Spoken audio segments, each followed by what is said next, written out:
Annie came home one day only to find her husband fooling around with his mistress. But instead of going ballistic or having an emotional breakdown, she calmly packed her bags. Before leaving, she even thoughtfully helped the other woman get dressed. Since her husband had fallen for someone else, there was no reason for her to stay. She decided to take her 2 sons and leave.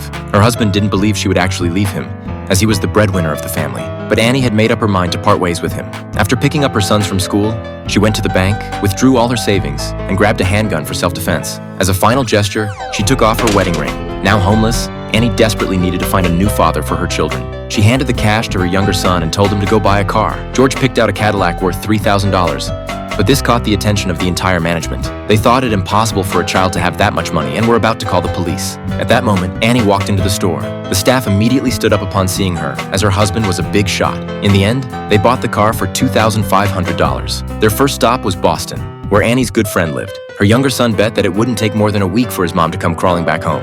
Annie heard this, adjusted the rearview mirror, and told him to keep his eyes forward and never look back. They arrived in Boston at night, but since Annie's friend was still traveling, they had to stay in a fancy hotel.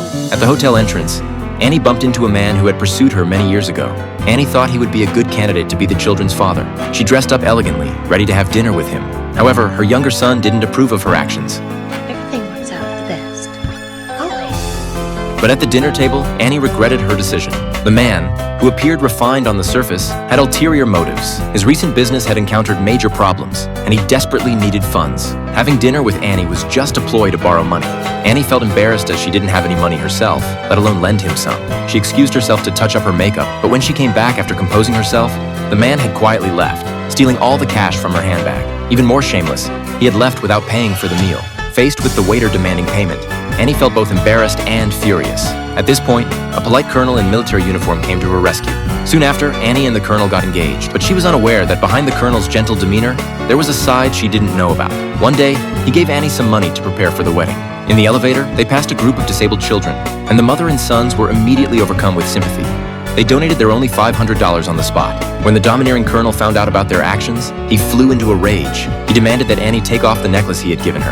Annie refused to comply, so he tried to snatch it from her, revealing his brutal side. George hugged him tightly from behind, but was violently thrown to the ground. Annie grabbed a nearby tool to defend herself. As she was pushed to the door, she tore off the necklace. Even though Annie had only encountered bad men, she still hadn't given up hope.